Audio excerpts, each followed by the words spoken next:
कि आज का जो हमारा टॉपिक है ये अभी जो है कि राजन की जो सीरीज है उसी से संबंधित है। तो आज जो है कि हम क्वेश्चन नंबर 41 यानी कि 41 नंबर से जो है कि इसमें हम पढ़ाना चालू करेंगे। आप आज जो है कि अब 41 नंबर जो क्वेश्चन है उसके बारे में हमको पढ़ना है।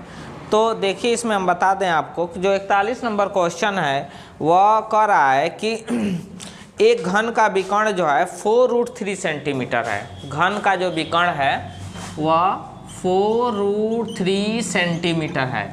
तो कह रहा है कि उसका आयतन बताइए। तो पहले घन का जो विकर्ण होता है वह क्या होता है? घन का या घन की विकर्ण भुजा, विकर्ण बराबर फार्मूला होता है √3a। देखिए घन के विकर्ण का फार्मूला होता है √3a। आप देखिए यह दिया हुआ है यहाँ पे, तो हम पुट करेंगे तो 4√3 = √3a। अब देखिए a = हम लिख सकते हैं 4√3/√3। √3 से √3 कैंसिल हो जाएगा, a = आ जाएगा 4 सेंटीमीटर। यानी कि जो घन है उसकी जो भुजा होगी वह 4 सेंटीमीटर की होगी। फिर उसके बाद हम घन का आयतन निकालेंगे। तो घन का आयतन, तो घन का आयतन होता है a³, यानी कि a का मान 4 है तो हम 4 का क्यूब लिखेंगे, यानी कि 4 × 4 × 4, 4 चौके 16 चौके 64 सेंटीमीटर क्यूब। तो जो इसका आंसर होगा वह 64 सेंटीमीटर क्यूब होगा। फिर जो है कह रहा है कि 42 नंबर जो क्वेश्चन है, एक घनाकार संदूक की कोर 2a सेंटीमीटर है तो उसका पृष्ठीय क्षेत्रफल बताइए। तो घनाकार संदूक की कोर जो है 2a सेंटीमीटर है, ठीक है। तो 42 नंबर जो क्वेश्चन है इसका जो कोर दिया है, कोर वह दिया है 2a सेंटीमीटर। तो घन का पृष्ठीय क्षेत्रफल जो होता है, घन का पृष्ठीय क्षेत्रफल यह होता है 6a², ठीक है। तो 6a² होता है। देखिए इसका कोर दिया है तो हम लिख सकते हैं 4 × 2a², यानी कि 6 × 4 × a², यानी कि यह 24a² सेंटीमीटर स्क्वायर, ठीक है। तो इसका जो पृष्ठीय क्षेत्रफल होगा वह 24 सेंटीमीटर स्क्वायर होगा, ठीक है। अब इसके बाद जो है कि क्वेश्चन नंबर जो 43 दिया है वह देखिए 43 हम आपको बताते हैं। अब देखिए तो इसमें जो 43 नंबर क्वेश्चन है, कह रहा है कि निम्नलिखित चित्र में एंगल APB, देखिए APB का मान जो है वह 65 अंश दिया हुआ है, ठीक है, 65 अंश दिया है। और AOB का मान, यानी इसका मान हमसे पूछा जा रहा है। तो देखिए एक प्रमेय होता है, इसमें होता क्या है इस प्रमेय में कि यह जो कोण होता है इस कोण का 2 गुना होता है, यानी कि यह प्रमेय होता है एंगल APB = ठीक है ना, 2 × एंगल, या सॉरी इसको हम लिख सकते हैं AOB लिख देते हैं यहाँ पे। देखिए AOB = 2 × एंगल APB, ट्वाइस होता है, 2 गुना होता है, ठीक है। तो यानी कि इसका जो मान आ जाएगा 2 × 65, यानी कि यह आपका हो जाएगा 130 अंश। तो देखिए इस तरह से इनका जो है कि हल होगा। यानी कि वृत्त के परिधि पे बना कोण वृत्त के केंद्र पे बने कोण का क्या होता है? आधा होता है, ठीक है ना। या इसको यह कह लेते हैं कि वृत्त के परिधि पे बना कोण वृत्त के केंद्र का आधा होता है, या इसका 2 गुना होता है, ठीक है ना। देखिए तो क्वेश्चन नंबर जो है 44 दिया है, तो इसमें एंगल D का वैल्यू पूछा जा रहा है। तो इसमें जो एंगल D का जो वैल्यू होगा वह हो जाएगा आपका 140, ठीक है ना, यानी कि एंगल D का वैल्यू हो जाएगा आपका 140। उसी तरह से क्वेश्चन नंबर 45 जो है, देखिए क्वेश्चन नंबर 45 बताते हैं। अब देखिए क्वेश्चन नंबर जो 45 दिया है इसमें कह रहा है कि ये चित्र में वो वृत्त का केंद्र है, निम्नलिखित के में सत्य असत्य बताइए। तो कह रहा है कि रेखा PQ वृत्त का व्यास है।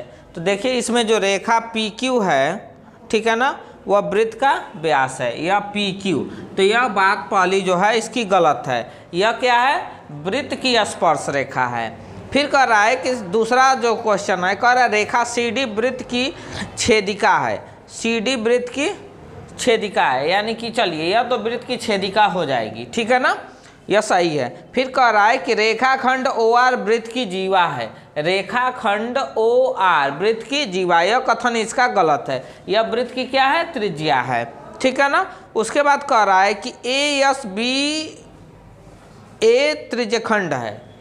ए यस, यहाँ देखिए यस दर्शाया गया था, छूट गया था। ए यस, ठीक है ना, बी ए, यह क्या है, त्रिज्यखंड है, ठीक है ना। तो यह त्रिज्यखंड नहीं है, यह क्या है आपका वृत्तखंड है, ठीक है ना। तो ऐसे यह क्वेश्चन सॉल्व होता है। फिर 46 नंबर कह रहा है कि 30, 120, 90 और 300 के अनुपात में नहीं है क्योंकि, ठीक है ना, अनुपात में क्योंकि नहीं है। कह रहा है कि यह कोई यहाँ कोई मध्य पद नहीं है, ठीक है ना। तो यह कथन इसका क्या है, गलत है। कह रहा है कि ब इसका जो दिया है, कह रहा है बाह्य पदों का गुणनफल मध्य पदों के गुणनफल नहीं है। तो यही इसका जो है कि आंसर जो होगा वो सही होगा, ठीक है ना। अब आइए क्वेश्चन नंबर 47 आपको बताते हैं। तो क्वेश्चन नंबर 47 देखिए, यहाँ पे यह दिया है a⁻7 इंटू a⁻−9। तो देखिए हम कल भी बताए थे कि जब आधार बराबर होते हैं तो उनके पावर आपस में जुड़ जाते हैं, यानी कि हम लिख सकते हैं a का पावर 7 प्लस इन ब्रैकेट -9। देखिए इसको हम ऐसे लिख सकते हैं, या a का पावर 7 -9 या a का पावर -2। तो इसका जो आंसर होगा a⁻−2 हो जाएगा, ठीक है ना। फिर देखिए क्वेश्चन नंबर 48 हम आपको यहाँ बता देते हैं। क्वेश्चन नंबर 48 देखिए, यह दिया है a³ - b³ by a² plus AB और प्लस b², ठीक है ना। तो कह रहा है इसका मान बताइए। तो a³ - b³ का जो फार्मूला होता है, हम इस पर इसको तोड़ेंगे तो यह होगा a - b और दूसरे ब्रैकेट में a² plus AB plus b² by a² plus AB plus b² दिया हुआ है। देखिए a³ - b³ के फार्मूले पर तोड़ेंगे तो यही इसका फार्मूला होता है, यह इससे कैंसिल हो जाएगा, आपका आंसर आएगा a - b। तो यही आपका आंसर होगा a - b, ठीक है। अब 49 नंबर जो क्वेश्चन है, करेक्ट 7/20 भिन्न का प्रतिशत रूप होगा।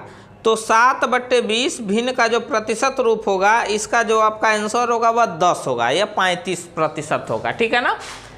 इसी तरह से क्वेश्चन नंबर 50 आपको बताते हैं कि ए जो है अनुपात दिया हुआ है। तो अनुपात इसमें जो दिया है a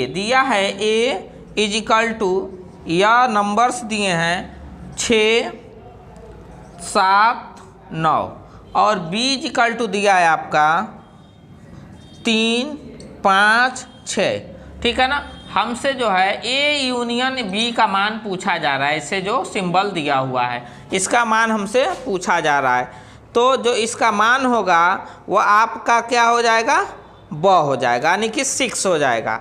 अब 6 का मतलब जो है देखिए यहाँ पे इसमें कॉमन क्या है, 6 है, दोनों में कॉमन क्या है, 6 है। तो इसका जो आंसर हो जाएगा वो आपका 6 हो जाएगा। तो यह आपका 50 नंबर क्वेश्चन था, ठीक है ना। इसी तरह से नेक्स्ट वीडियो में जो है कि हम आपको 51 से लेकर के और जो है कि 60 तक जो है कि बताएंगे।